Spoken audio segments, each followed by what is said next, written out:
Everybody, we're going to call to order in just a second here. Please take your seats. I was going to say, talk like I did earlier. Please take your seats, everyone.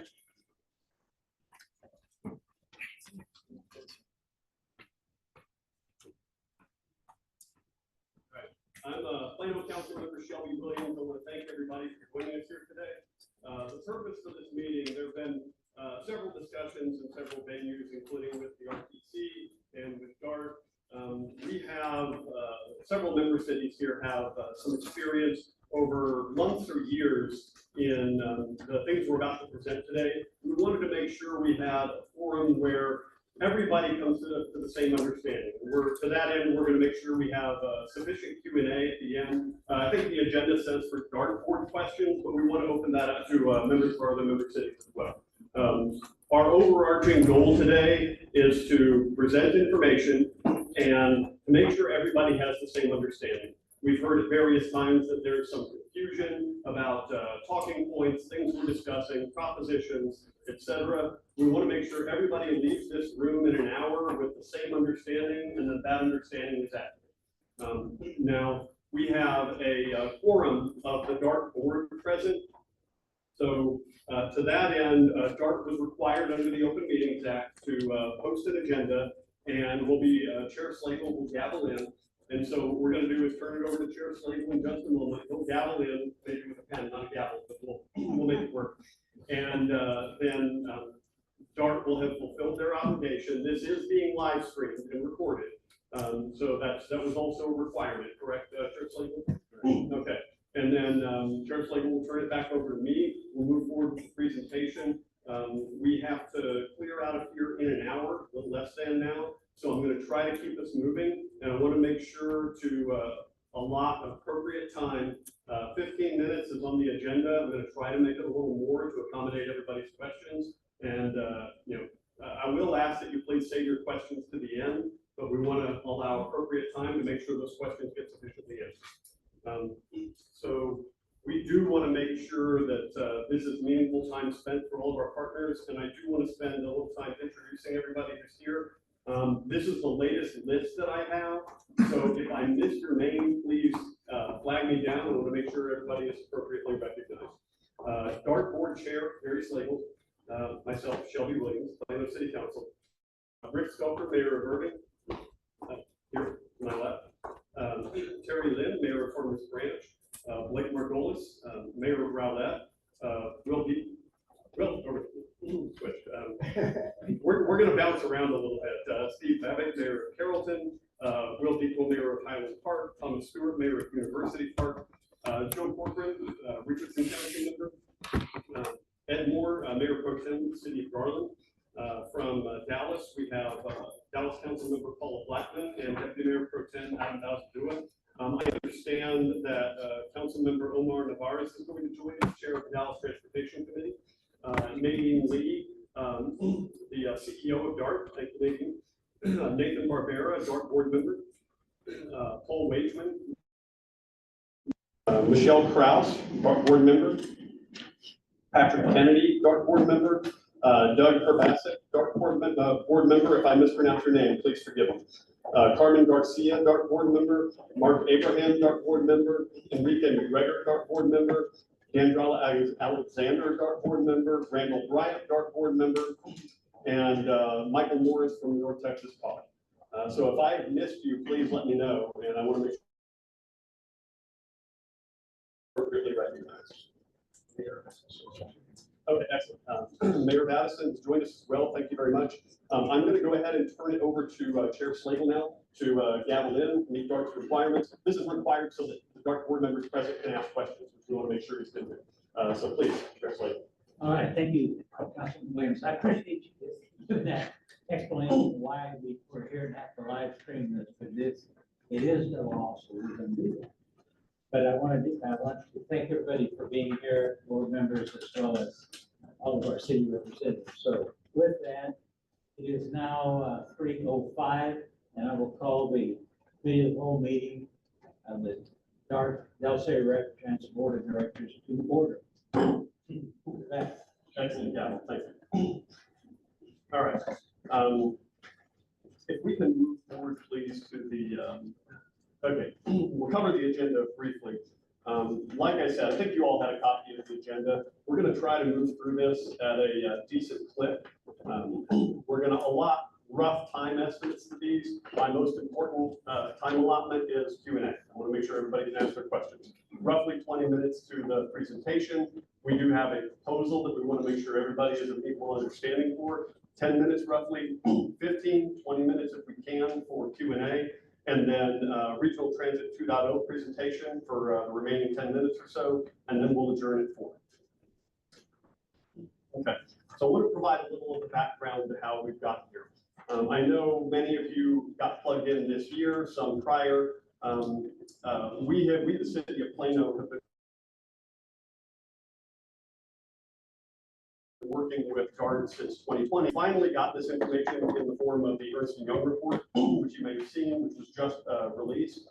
We asked for the information therein about what is actually spent within the member cities, particularly Plano. We were requesting this information back in 2020. We were just looking for financial transparency and accountability from DART. We didn't have our request responded to satisfactorily.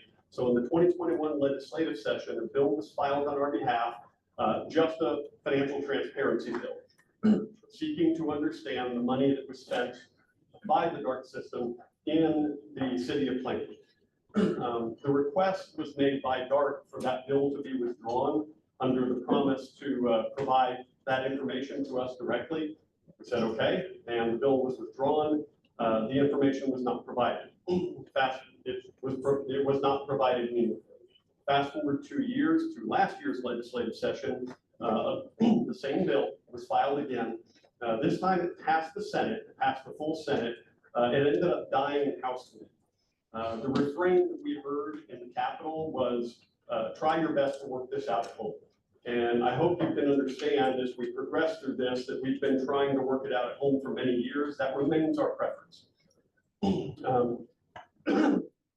In March of this year, we did get DART to engage in the value of transit study. This was after another value of transit study, which truly didn't answer the question. If you have a printed packet, this may say we do not have a report to date. We now have that. That is the Ernst & Young report. So this draft was, the draft of this deck was created before the Ernst & Young report was released. So we do have that report now, and we're going to review some of the results a little later. But since then, 6 of us, member cities, have passed resolutions to one degree or another. Yeah, we all got that 5 a.m. too. To one degree or another, calling for a cap on current spending with DART for our sales tax contributions, and to manage to that spending cap with current levels until the city contribution had been reduced by a quarter to 3/4%. We're going to delve into that a little bit later, but 6 of the member cities have passed resolutions along those lines. Not all with the same wording, but similar resolutions. So when we went to the COG with the request for a Regional Transit 2.0 study, the idea was to make it make sense. 41 years after DART was created in the state legislature, in the world of 2024 and beyond, we want to make sure that we have a regional transit system which appropriately encompasses not only the current DART member cities, but indeed the entire region, hence regional transit. The makeup of the Metroplex in 2024 is radically different than it was in 1983 when DART was instantiated in state statute. Many of the DFW member cities signed on to the letter requesting this. The letter was drafted by Plano, and we wanted, again, not just to focus on the DART system in the existing member cities, but the entire region, and to envision a transit system that would make sense for this day and age and looking forward for decades to come. This was met with support. The Regional Transit 2.0 study commenced. Unfortunately, though many of the recent legislative recommendations from the Regional Transit 2.0 study are concerning. One is that it focuses on maintaining the status quo with the transit authorities.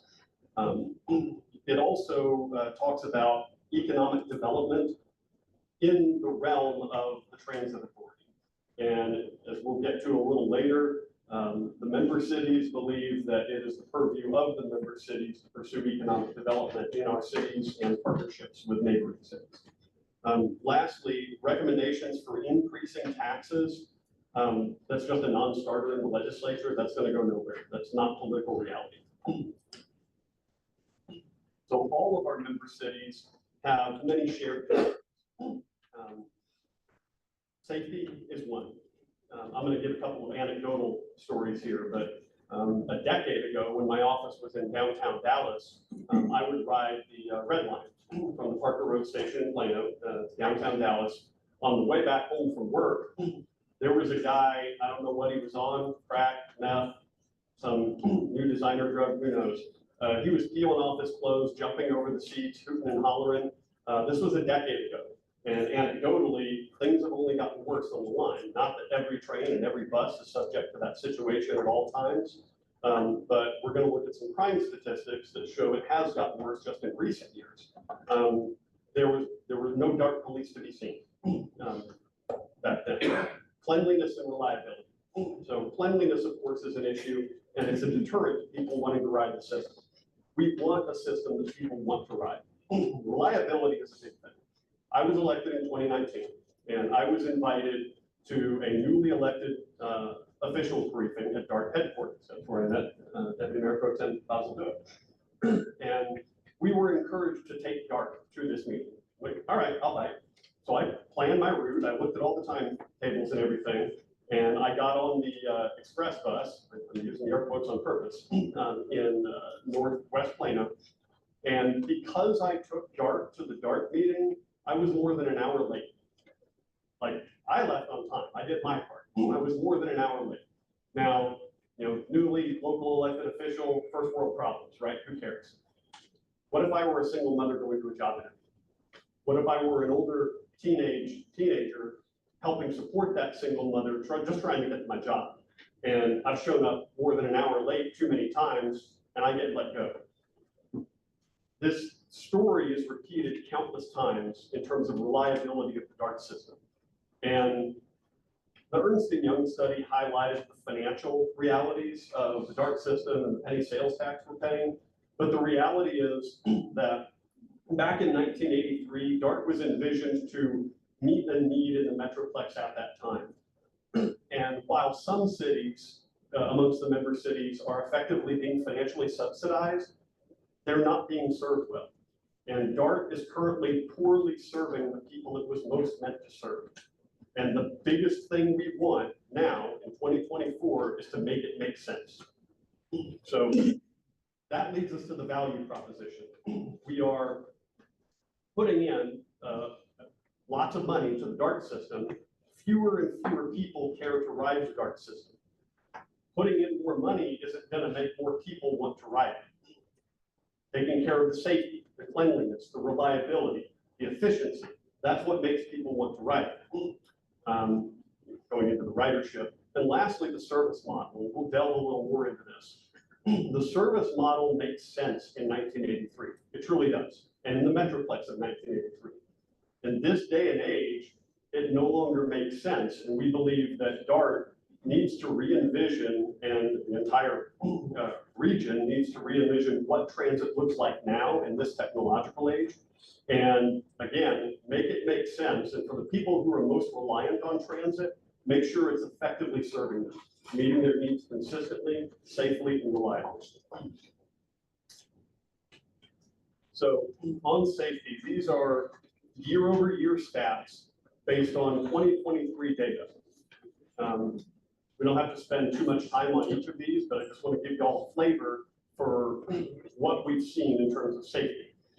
Based on the 2023 data, there was an overall 25% increase in crime on the DART system, 44% increase in drug offenses, 42% increase in destruction, damage, and vandalism, 21% increase in assaults.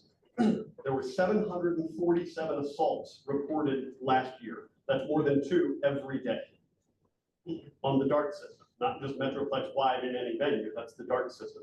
Robberies are up 34%. One of the things that we're advocating is a closed system, turnstile control for getting on and off the system instead of a free-for-all. That's not a panacea. It's not going to guarantee there's no crime, but as we've seen in other transit systems around the country and indeed around the world, that will dramatically reduce the crime when coupled with a better DART police presence. And then lastly, fare enforcement. There's very little true fare enforcement these days.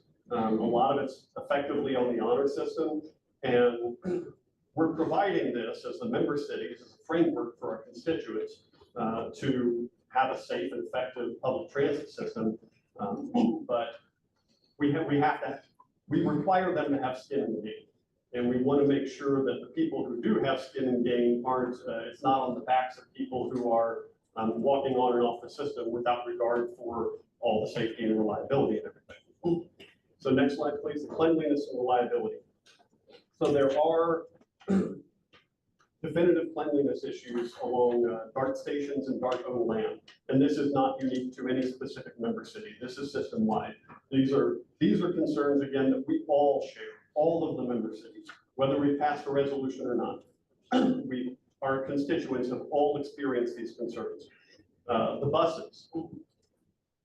We'll get to the system model in a little bit, but we all see the empty buses driving around. You pretty much have to look at an express bus to see one that's full, and then for a brief snapshot of the day. And then even in Southern Dallas, I mean, this is important. Mayor Pro Tem of Dallas, Mel Atkins, related one of his constituent stories that it took hours to use the DART service just to buy groceries. And then by the time he got back home with the groceries, so many of them were spoiled, the ice cream was melted. And again, in our day and age, there's no reason for that kind of service or lack thereof. I think the proof of DART's efficacy and model right now, you don't even need to look at the Ernst & Young report. Ridership is plummeting. People don't want to ride. That's a marketplace response. Additional cities don't want to join the system. That's a marketplace response. If DART, I'll say joins the 21st century, I'll go that far, but also works with the community and works with all of the member cities and the non-member cities to modernize the model such that people want to ride it, member cities want to join it. The proof in the resolution of that problem is in that additional member cities. So the value proposition related to the Ernst & Young study. We've been at this for years, and I will say after so many times, it truly feels like Lucy holding the football for Charlie Brown, and we keep running up to kick the ball and have it pulled away from us. And we're very much hoping, part of the reason we've invited all of you today to make sure we have the same understanding, is that we could all work together and make sure that progress moving forward not only involves all of us, but makes sense for each of our cities and our constituents. We evaluated the Ernst & Young methodology. We found it to be fair, and in all fairness, it's difficult to arrive at a methodology that attributes every penny to a system like DART in a metroplex like we have. But we found the methodology to be fair. It did confirm the concerns that some of the member cities were financially subsidizing, some of us heavily, other member cities. Plano happens to be on the largest subsidizer, but I want to emphasize that just shows some of the disparity in the model today, the financial disparity, but the service disparity is something that's experienced by all of us. It doesn't matter whether we're Plano or the city of Dallas or Irving or Carrollton, we're all experiencing the same issues. And the constituents of the city of Dallas, they're not being served any better. They're not experiencing any better safety, reliability, or cleanliness than any of the rest of us. And so any subsidy that a city is receiving is putting additional investment in something that people want less and less anyway. So again, our overarching theme, we want it to make sense for everybody involved, especially our constituents. So the E&Y study confirmed the concerns we have, and we are interested in replicating that methodology retroactively for a 5-year period. We want to take a good look back, and we want to look at trending over time. And it would be a good idea to monitor this over the next 5 years, or really on an ongoing basis. But if we move to the next, oh, I'm sorry. Did I skip one? Oh, one slide back, please, to the E&Y study results. And I'm not sure if you can make this out. I'm in denial of needing glasses, so I'm having a hard time. I got my printout. This just shows the operating expense, depreciation, and interest expenses attributed to each member city, along with the total versus their sales tax contribution. We're not going to dwell on this right now, but it's there as supplemental reading material for anybody who would like to reference it. And now, yes, moving forward to the ridership. So this is as reported by DART from the annual financial reports. The sales tax collections, we're not talking about any other financial input. This is all of our sales tax collections, system-wide, all of our member cities combined, since 2019. So sales tax collections have gone up and up.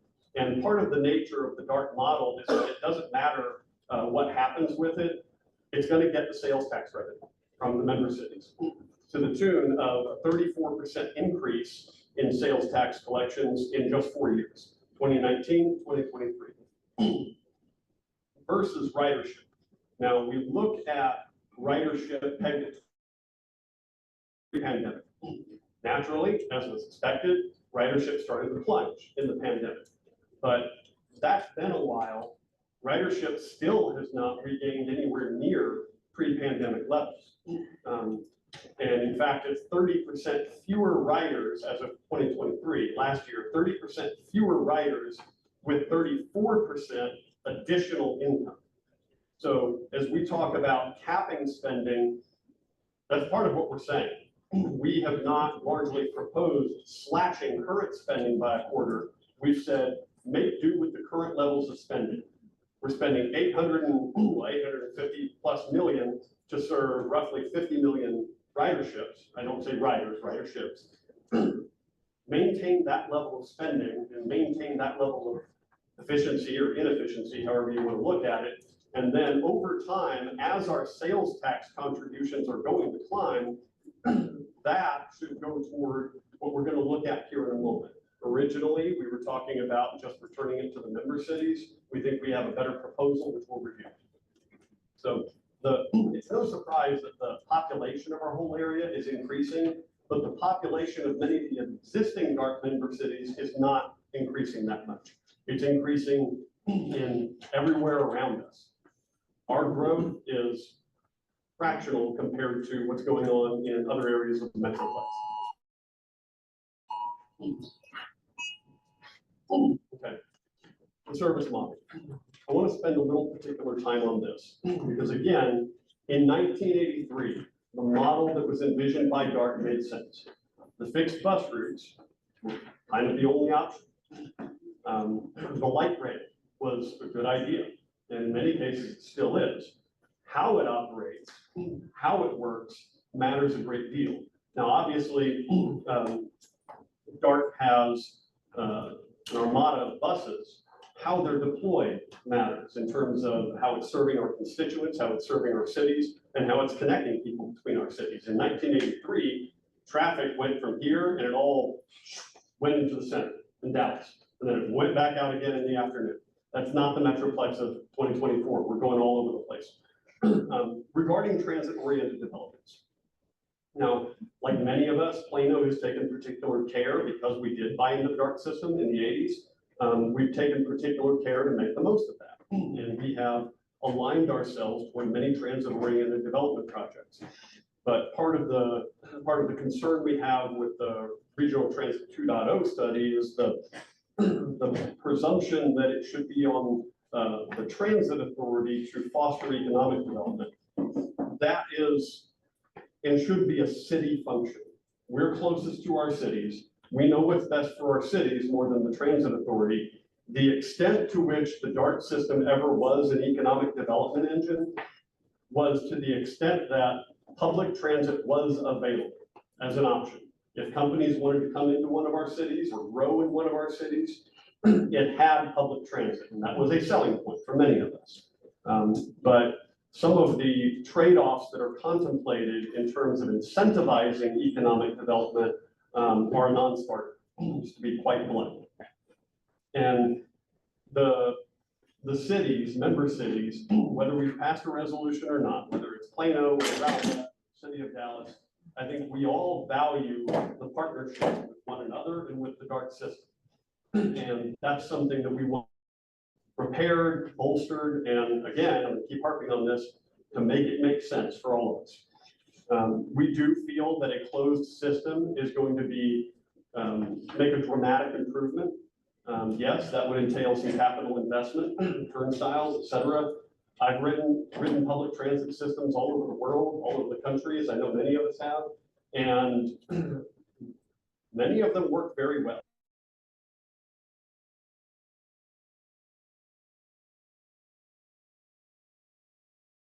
And our realities. We also need better data. We don't have very good data at all, part of which is because we don't have a closed system.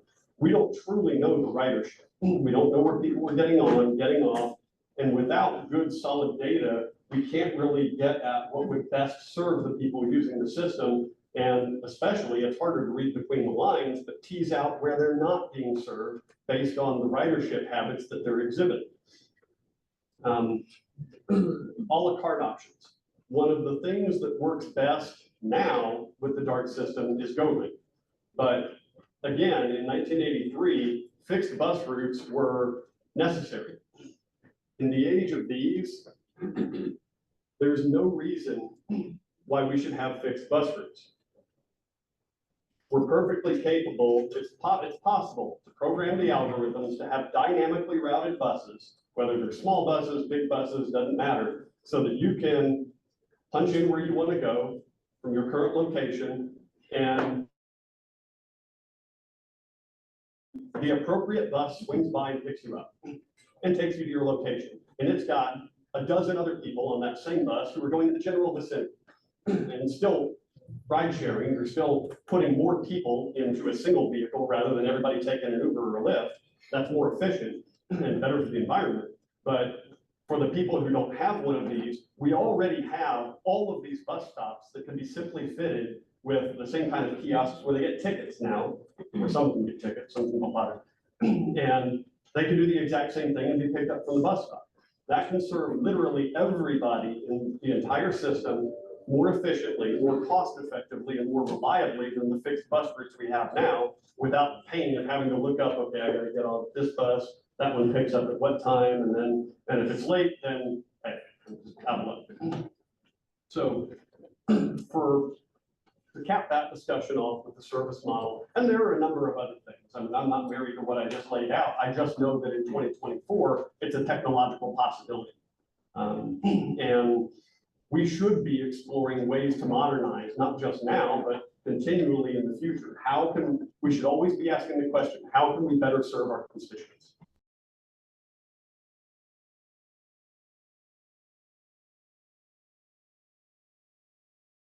15, 20 years ago, but it's time that we capitalize on that instead of sticking with the fixed routes and just buying new buses or making them neater. It is telling when we talk about economic development, we've touched on this, but it is telling that no new member cities have joined. With the current DART model, the system model, the financial model, the way it works today, cities don't want to join. And I wouldn't blame them. We joined, back in the 80s, and it made sense at the time. Our people had a vote like everybody else, all of our member cities, and it made sense then. It has not made sense, largely because of the technological revolution, but it hasn't made sense for a very long time. Part of that also is because back in 1986, when we got into the DART system, half of our sales tax, 1 cent sales tax, that was basically Cullen Creek Mall. It was that much compared to our sales tax generation today. Our cities have grown, our cities have evolved and changed dramatically over the past 41 years.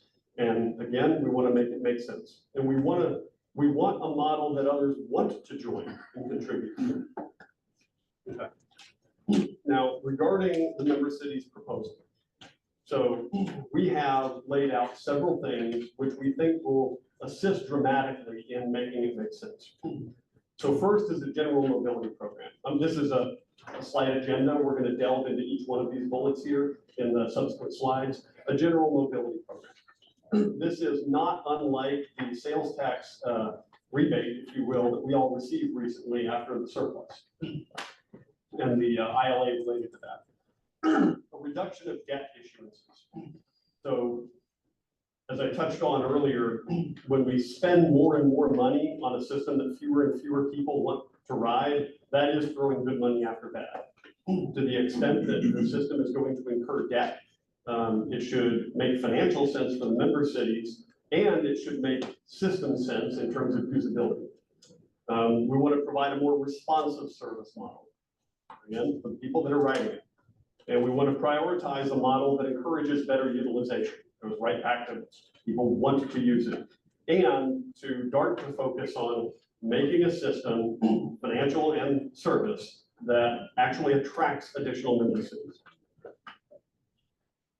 For the general mobility program, this is something that we can do with an interlocal agreement. The way we did when the sales tax rebate came back, not from the state legislature, but from DART. And we had, each of us had an ILA to receive some of our money back.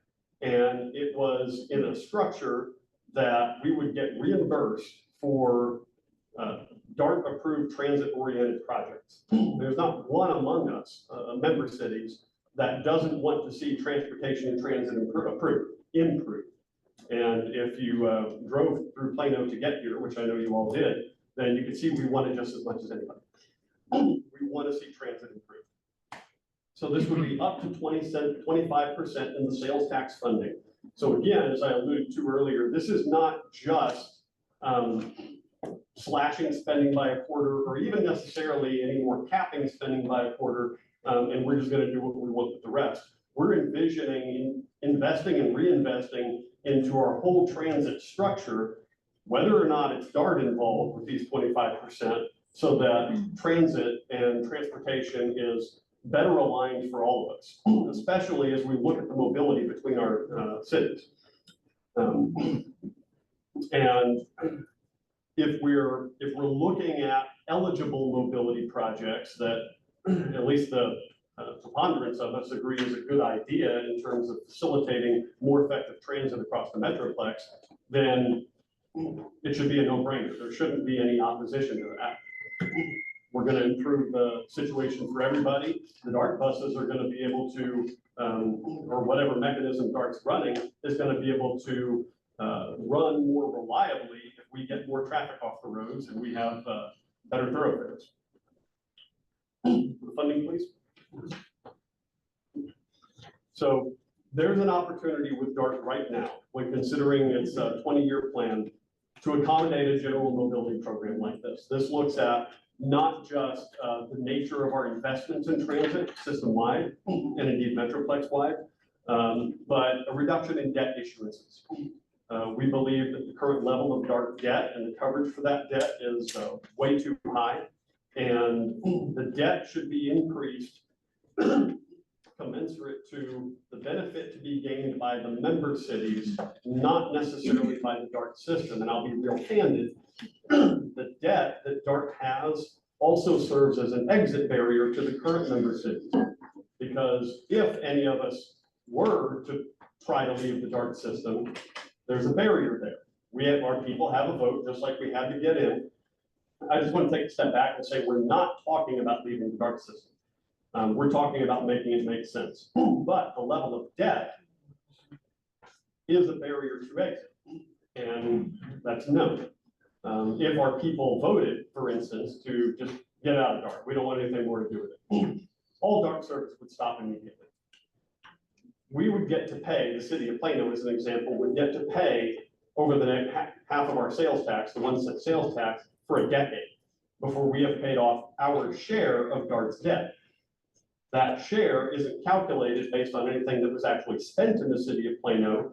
It's entire debt system-wide on a per capita basis, which would put the people of Plano on the hook for $1 billion to exit the system. We don't want to do that. We want that $1 billion to benefit the city of Plano to have a much more effective regional transit solution that benefits our city, our people, and one another. So reevaluating our existing debt coverage levels, that can provide opportunities. I fully understand that there are some restrictions against early debt repayment, but and those have to be managed. That does not mean that new debt has to be issued as we look at the balance of debt with operating capital. So DART's shifting focus to modernization, that's the perfect opportunity to consider an ILA for a general mobility program like this, as we're talking about reducing debt levels, reducing direct city sales tax contributions to maintain the DART system, but more oriented toward system-wide transit-oriented development and modernization. This is the perfect mechanism for that. And just like cities, we shift our capital improvement project timelines to accommodate for our spending needs, changing realities, other developments, et cetera. DART can do the exact same thing and can take into consideration what's happening in all of our cities and how our development impacts one another. Likewise, partnerships with the private sector can help mitigate feared reductions in service. So the DART as an organization determines unilaterally what is spent where in the DART system at any given time. And if there is concern about reliable transit, any drop in service levels, augmenting with private sector solutions like VIA can help assuage those concerns.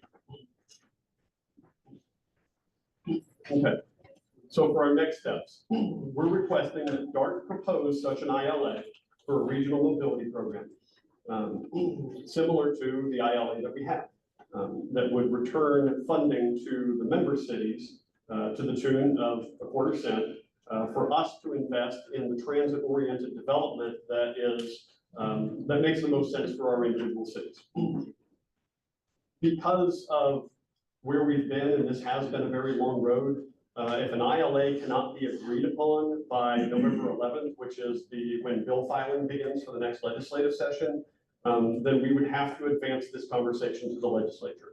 Our overwhelming preference is able to handle this at home amongst ourselves, work together as our constituents expect us to, and work with the DART board members to make it make sense for everybody without the need to involve the legislature. But again, Lucy and Charlie Brown in the football, we've been here before. So we would like to be able to take it on faith that it's coming, but if we can't reach an agreement before November 11th, then we would have to move this to the legislature.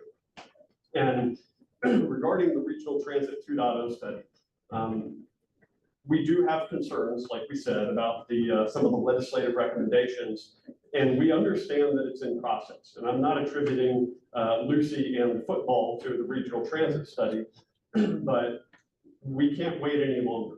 We quite candidly cannot wait any longer before taking action, preferably internally and with one another, but ultimately, if need be, with the state legislature. We simply cannot maintain the status quo any longer.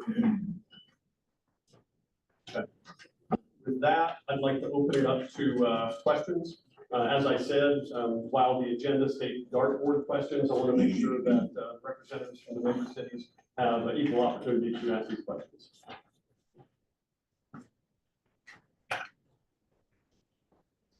No questions? Yes, please. Thank you. So over the past year, I've been as chair of the American Public Transportation Association, which is the preeminent organization for advocating for federal funding for public transit.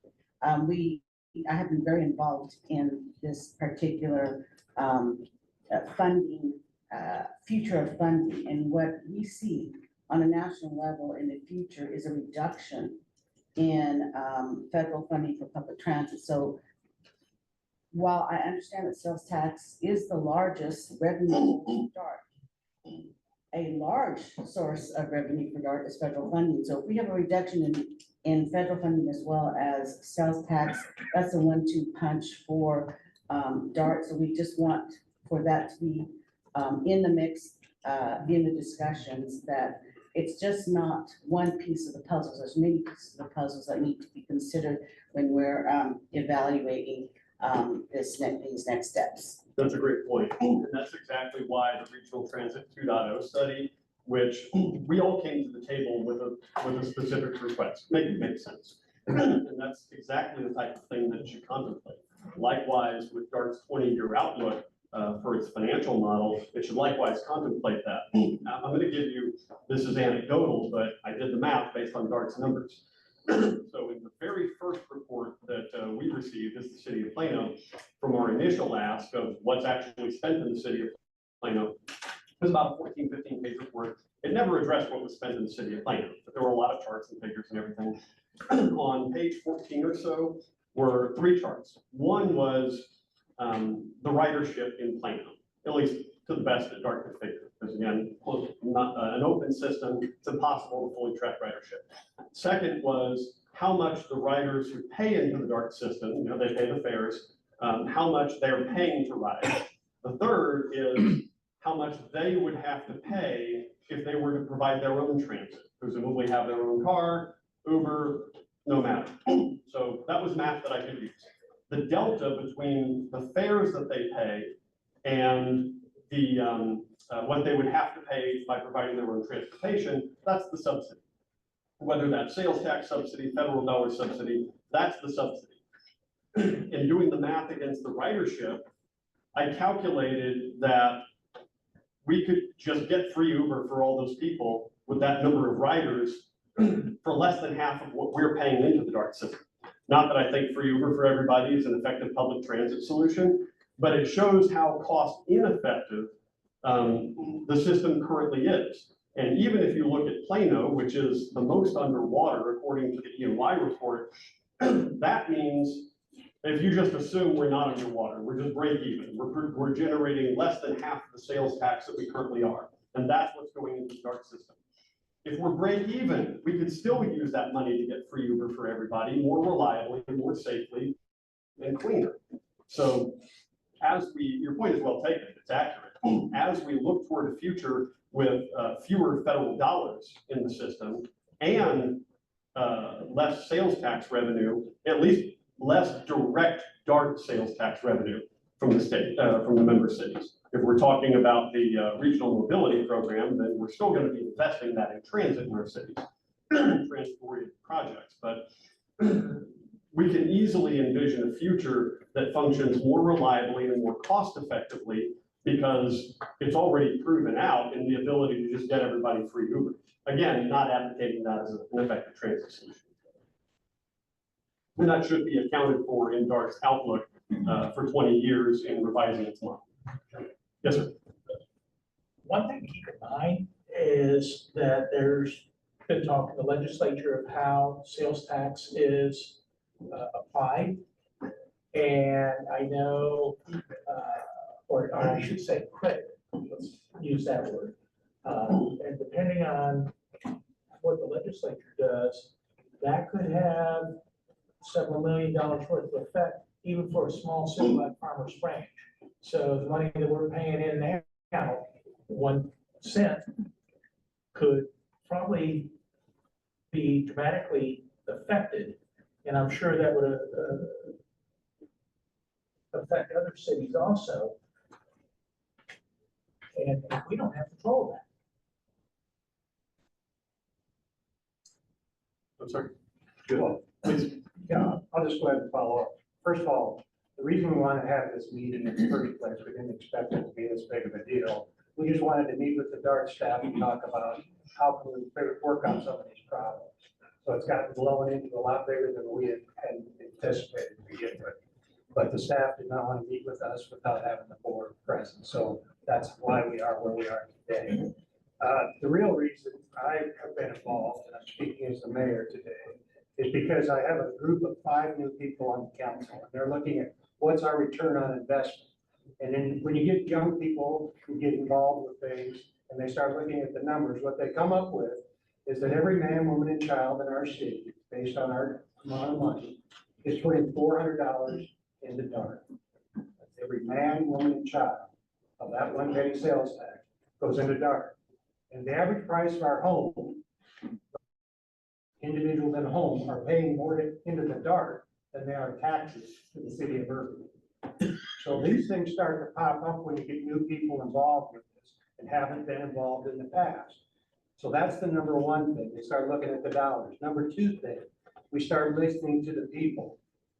For 3 years, we were asked, how would we do things with DART if we extended this, we talked about how would we, the trolley in Dallas, how would we extend that? And if we took the cost of doing that, what could we do in other cities to offset it? So we would work with Dallas to extend the trolley, and our cities would work in some type of a circulator system within it.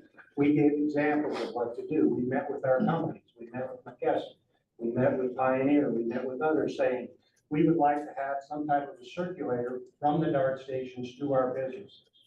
That has not been addressed in 3 years. We also looked at potentially, how do we service the areas? During the pandemic, both our cities were the ones that said, we'll give up some of our routes because of financial wherewithal. So we did. Some of those routes have been replaced, some of them haven't. But we have residents today that have not had service since those routes were taken away. The GO link system does not cross from one group to another, so people cannot get from one place to the other. Unfortunately, or fortunately, we hear a lot from our residents. What we're hearing from the residents today, I was at a disability meeting yesterday, and we talked to them, and everyone in the room said the DART system does not work for them. They're hurt and they're treated like cattle. They pick you up, you may ride around in the bus for 2-3 hours before you get to your location for a 15-minute, and you got a 2-3 hour ride before you get back.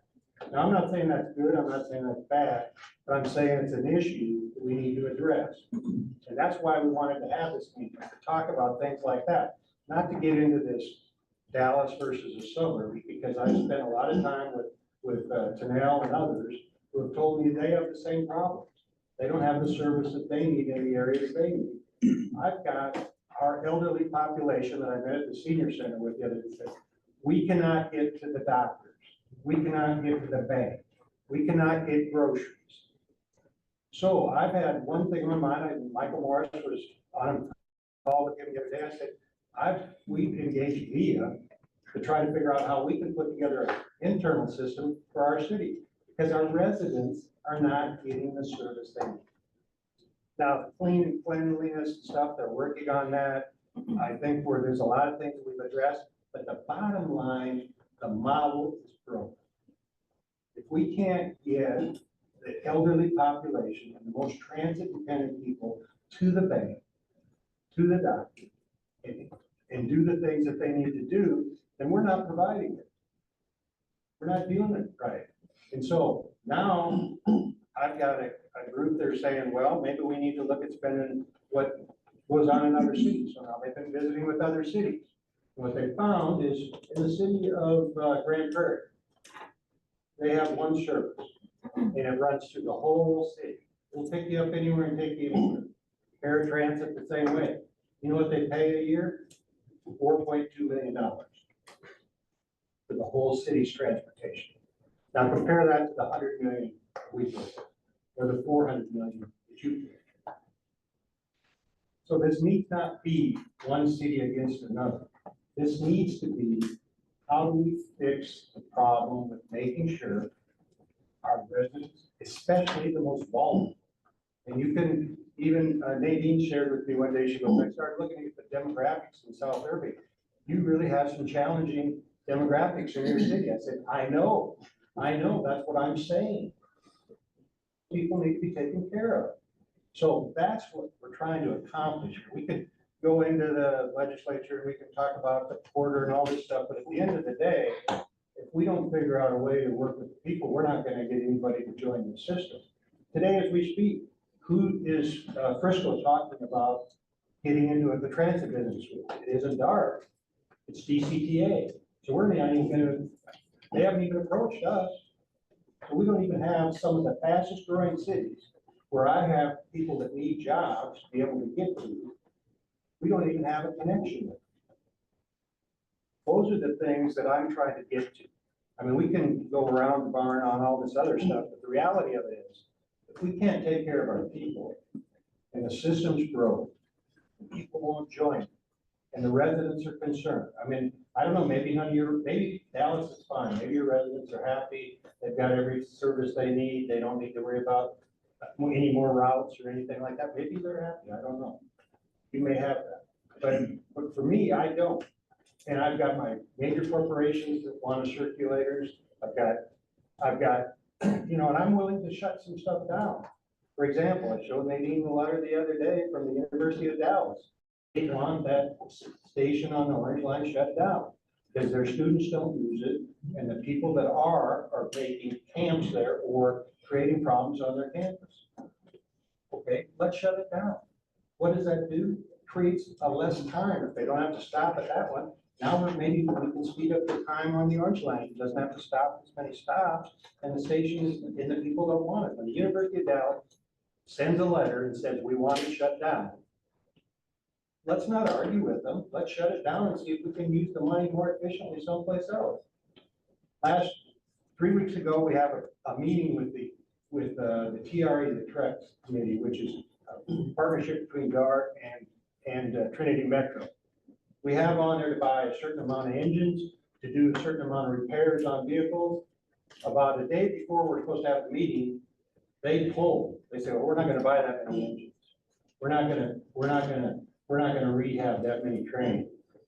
We're not going to spend the money on double tracking. Well, if they don't spend the money on double tracking, we're not gonna increase heavy. So they pulled it from the agenda. So we don't buy as many engines, we don't service. And then when we start talking about contracts, we say, you know what? We don't need to have 4 trains running on the TRE anymore because of the ridership being less. If we reduce it by two trains, not only are we not reducing the wear and tear, but we're also reducing the cost of operation. That's just because they now have hired someone to come in and point them more efficiently and figure out how they can get to the stockyards and how they can do things. The same with DC. I'm concerned that we could all go around and we could all talk about 5 or 10 minutes apiece and we blow our agenda. My suggestion is, again, Transit 2.0, what we're really talking about here is the current transit program from DART. It's not going to allow us to meet the requirements of Transit 2.0, which is to meet 15 million people in the Metroplex versus 8 million today, right? So this model will not scale to 15 million people across a much broader area. Part of that's funding, part of that service. You've seen it. I think we're all in harmony with what you saw up there. That's the important thing. But what we really have to focus on is Transit 2.0 and how making sure that we shore up DART as the largest of the existing transit agencies, shore up the funding, shore up the services that meets all of our unique requirements, returns dollars back for economic development that quite frankly will grow ridership. And more importantly, solves the donut in the middle that's going to happen with these outer rim cities as they continue to have urban sprawl to meet 15 million. We have to go vertical, not geographically dispersed. That's my. I want to leave additional time for the regional transit presentation. But I do want to take any additional questions. Before that presentation, Sonia Brown, Mayor of Glen Heights, I would like to say that yes, we all, I think, have some of the same concerns, but I do share some concern or have some concern with some of the slides and some of the statements that were made that all member cities are seeing these issues. All member cities have expressed concerns in these areas because there were about 4 of those that Glen Heights has not expressed a concern in. And so when we are going to put this information out and share this information, let's make 100% certain that we are sharing the correct, valid information. Let's make sure that we are not intentionally or unintentionally leaving anything out. And let's make sure that we are comparing apples to apples. In my city, should this reduction happen, my senior population will be greatly impacted with GoLink, because that will probably be the first service that goes away. And GoLink not only transports my residents to and from areas within the city, it also gets them to their doctor's appointments outside of the city of Plano Heights. So let's make sure that we are expressing the sentiment of the member cities correctly. That's my chief concern right now, because as it appears as though all of the member cities have the exact same concerns. Well, with all. Well, I was gonna say, I think that it's been presented as, in near of that same tone. Correct. So to be brought here, actually to force ourselves essentially here, because we weren't a part of the conversation before. Right. It, to me, doesn't scream that you're looking for this to be collaborative. Understood. I want to finish. And when we have heard this presentation that is clearly an emotionally driven conversation, it's not data driven. It's very biased. It is not collaborative with DART at the table to verify. I think that there are very subjective ways that this was presented. When you look at even Mr. Mayor, your comments, you can speak about sales tax and per capita. Sales tax, we all know, isn't just the residents of our own cities. And you also fail to realize that other cities are subsidizing your service. So when we look at this as a whole, I really, especially as Dallas in this organization, do not like feeling like I'm being strong-armed. And that's the way that this seems. It seems like it's very baked and you have an outcome that you're looking to have. And we're brought in the 11th hour and this is the expectation. I don't believe that that's the way that any of our cities, whether you're Glen Heights or the city of Dallas, it's not about the size, but if this is a regional entity and if we have all gotten into this because our voters in our respective jurisdictions have put us into this, I don't believe micromanaging the governmental structure that we have with the respective board members that we put in place from each city, this is the way to do it. This is cart before the horse. You want to talk about financial implications moving forward when we already have how many cities that have taken action? That's not collaborative. Well, respect Deputy Mayor Pro Tem, I understand fully where you're coming from. And we do want a more collaborative approach. I'll remind everybody that we've been working on this for 4 years with DART, getting absolutely nowhere. Last session, we did seek to bring in additional member cities. We've been speaking with members of the member cities for several, not the entire member cities as we are today. And that was the purpose of today, is to make sure that what we've experienced, many of us have experienced for several years, trying to work with DART, is understood by everybody. Not to say that all of the member cities have been working together all along, just that many of the concerns herein are shared among member cities. Deteriorating service over years, and it's not unique to a member city. I do welcome the opportunity to get particular input from each of the member cities about their experiences with each of the areas of concern as it feeds into Regional Transit 2.0. But I would like to remind you in particular regarding GoLink, as I said earlier, I think that's one of the parts of the DART system that works best and probably most cost effectively, but it is DART's unilateral decision what to cut and what not. So if DART is going to cut GoLink to the detriment of your constituents, that's DART's choice, and probably a choice. So actually, I'm gonna agree with this side of the table, is, there were shadowy meetings behind closed doors. Dallas was never invited, that were happening in Dallas with one council member who does not speak for our entire council, that's not how we work in Dallas. And we wanna work with everybody.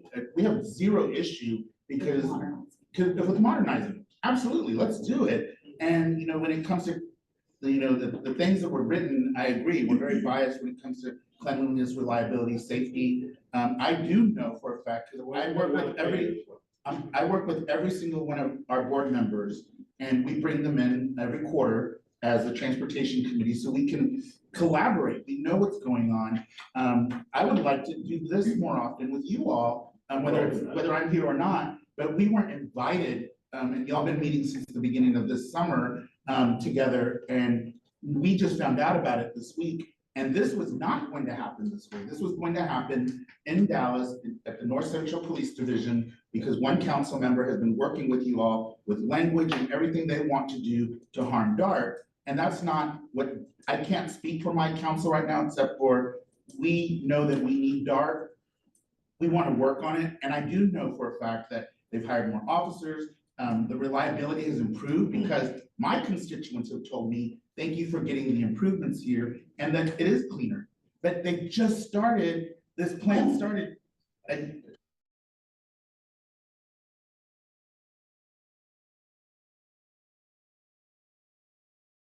this is the second budget that they've been working on this, and it takes time. Just like, fine, let's do it, but that's gonna cost capital. And these are the things that we have to be very careful when we're talking about this 25% of the budget, because is it us?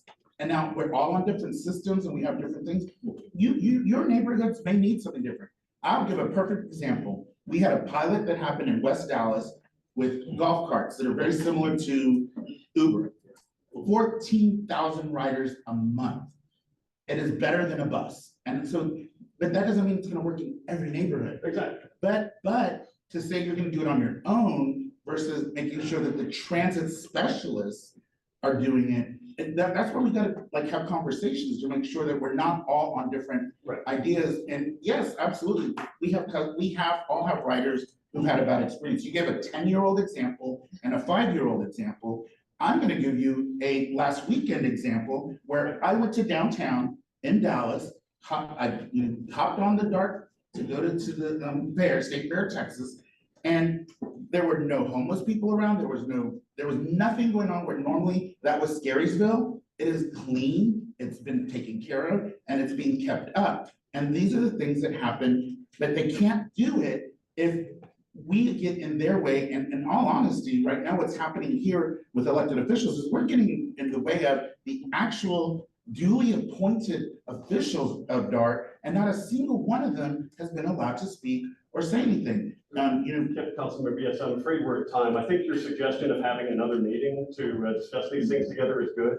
I think we should do that, because you're right. We haven't had this kind of meeting before. And as I said at the outset, the primary purpose of this was to make sure that some of the concerns, some of the experiences that some of us have been working on for years are understood by all. I wanted everybody to have an equal understanding. And yes, you're right, Deputy Mayor Pro Tem, that there are, not everything is felt equally by all the member cities, all the concerns. This was in its origination data-driven. All we were looking for to begin with was just literally financial data. That has led to, over many years, led to additional concerns and. But even your financial data is subjective. People aren't rigid. Well, I understood. Because I know the thing, this November 11th bill filing deadline, I think gives me heartburn. Yeah. Because you're gonna modernize a whole system in 2 months, where it is very short-sighted. Not modernize the whole system, just. The 25 cents, which does affect the system. Just in terms of. I'm just saying, that does put us under a gun with that November 11th deadline looming there, so I it understand. doesn't feel collaborative. Well, and I'm afraid we got to close this meeting. I do want to say one thing. I want to be respectful to the elected officials, because I and several others were called to Mayor Pro Tem Atkins' office before we even started this 25%. Before we even agreed to move forward with this. In the fall, can you give us a general timeframe? Chris, when were we called into that? It was earlier this year. And so several of us were asked to come down to meet with him. He was the one that said we should go for the 25%. He was the one that was talking to us about all things. Now, in our city, the mayor pro tem has some authority.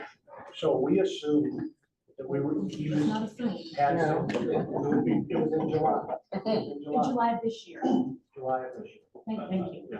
So I mean, I want to make sure that you don't think that I just come up and. You came off it, yeah, thank And you. we were And having also I met with Mrs. Schultz. And I have met with Mrs. people that I've worked with. I just want you to know, it was not me just not talking to Dallas. And then we had conversations, almost a year and a half ago with Mayor Pro Tem Atkins regarding this in Austin. So I fully understand that you were recently brought into the fold, but. And I'd like to close by saying, at the moment that those, I would like to give, we're over time, but I would like to give just a few minutes to Michael Morris to cover the regional transit 2.0 study. We are over time, but I want to afford this courtesy. And I do want to schedule some additional time for the elected representatives of member cities to come together as we discussed. that would be great, And because talk we heard about about it I heard about it on the news. And that was not a good feeling for me, that Plano was adopting this resolution. So it would be wonderful if we could come together on the same collaborative page and work this out. There's a lot here to like. Yeah, there's a lot to like. There's a lot to like, But this November 11th, thing, we're not gonna get done No way. in that time, and not without our Yeah, board that's members. just sort of framework for an ILA. That's Well, not that, system-wide I don't even see that happening, but go And for one of these 4 core points, I mean, if we're really meeting in good faith, then we can get together again soon, right? And try to be collaborative on this one bullet point. If you let us talk. Yeah, I'm sorry. Go ahead, please. Well, first of all, in respect to my chair, Gary Slater, as a Dartmoor board member, was on the screen right now, says Dartmoor questions and discussions. And so there's only amongst this table here, one Dartmoor board member, I would expect to be sitting over here with us, unfortunately, is over there with you all. So as respect to our chair, as a Dartmoor board member, Randall Bryant, I would like to provide some discussion to the matter. I was afforded a copy of the slides that was presented. I did take quite a few notes. To echo something that a Dallas council member said, number one, sales tax is not derived only from residents of the city that the sales tax is derived from, number one. Number two, debt, as you put it as a barrier, also represents a value of what DART has placed in that city. Number three, this model, whatever model you all are trying to create, definitely will not succeed with a reduction of funding. It appears to me that you all are trying to correlate some linear relationship with ridership and with funding. And so to the cities that want to try to do that, let's just put on the record, Irving this past year saw a With decrease respect, we in allotted this population time for the regional of transit 0.06 presentation. population and an increase in 5.75 in population. Do you have any Where we're at, questions? increase of 2.82% and an increase in revenue, in general fund revenue, 9.75%. Do you have any questions about the material we presented? This says discuss, question and discussion. So you want to limit to this, just questions only? Well, I did want to afford the opportunity for the regional transit 2.0 presentation. This was, as I said at the outset, meant to offer everybody to ask clarifying questions, including the dark board. And you allow anyone to provide continuous feedback The discussion, without a limit, and you want to limit me as a DART board member. we are over time by 8 minutes now. Did I you tell offer- anyone else that? Sir, I did offer the questions from the floor first. We got a question from the floor. Garland continues increase 0.95% with a budget increase of So I do want 6.93%. to turn this over to Michael Morris to provide the regional transit. And for the record, presentation. Plano with a population increase of 0.15%, If we increase cannot their move on budget to Mr. Morris, we're gonna have to 3.97%. close the So meeting. if there is to be some type of linear correlation between the population and the budget, or as in DART's perspective, a ridership and the budget, then do that within your own member city first before you come try to tell us what to do. With respect, we've had these discussions for several years. I'd like to turn it over to Michael Morris now to deliver the Regional Transit 2.0 presentation. We are about 10 minutes over time. I'll ask that this be cut to 7 minutes. We had offered 10 minutes on the agenda for this, but please. In the spirit of Transit 2.0, I'll try to do it in 2 minutes.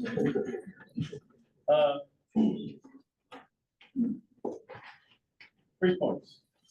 I can't think of a worse time to take an aggressive transit bill to the legislature than taking an aggressive transit bill to the legislature under the circumstances the Texas legislature is currently facing.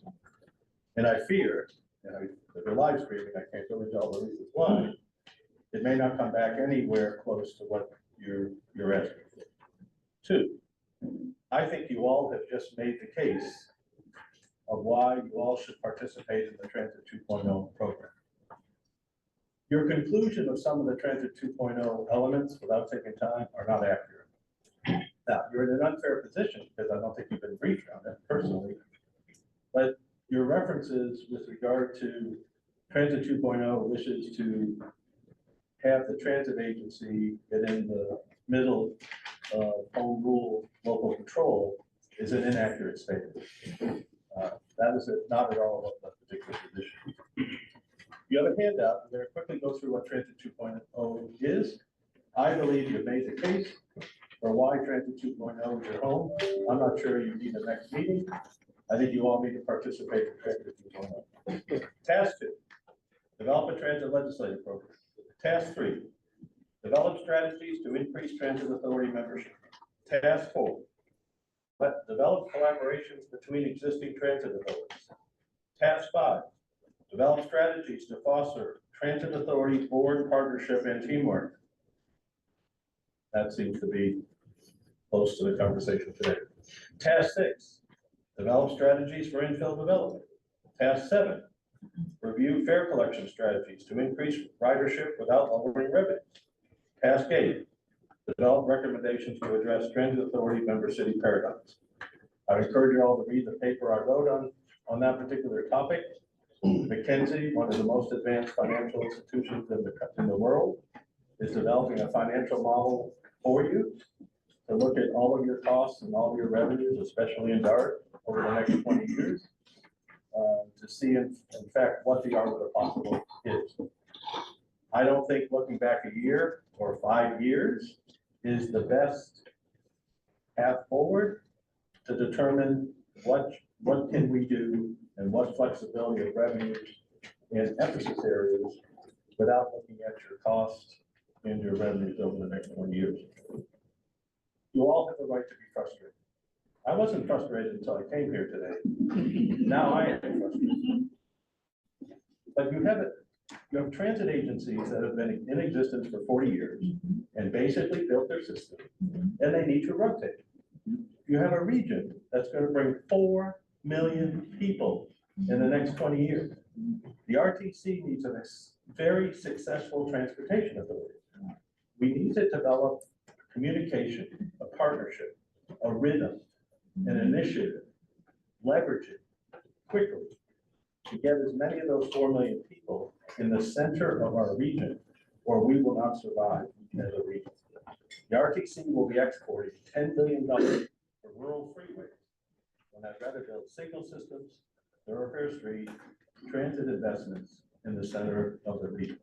My plea, because I'm at my 2 minutes, is to create all you, just like DART needs to do, you all rotate 180 degrees, participate in Transit 2.0, put every idea you want on the table, give it to the best and the brightest in the consultant team, and let's come out in a partnership. We're done by February, March of 25.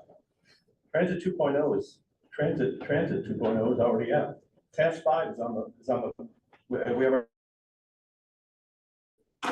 local elected officials will be briefed on Task 5. These products are coming out now. Please participate in the process. You all asked for it. This is $2 million to pull you all together into a common vision. My plea is for you to all do that today. Michael, thank you very much. I'm going to close this our board section meeting of this out right now. I do encourage all of us to follow 2.0, which is why I wanted Michael to come. I think we need to work together, but we're not gonna get anything done by whatever that day was, November. You'll have to decide what you want to do as a group. But I think we've got progress going, and I don't want to ruin that by not moving forward with it. Thank you very much. And with that, it is now 4:15 and meeting of the whole guard is. Thank you very much, everybody, for attending. Sorry, we ran a little bit over time. I do want to follow this up with additional discussion. This one, the first minutes of minutes and everything. Thank you all.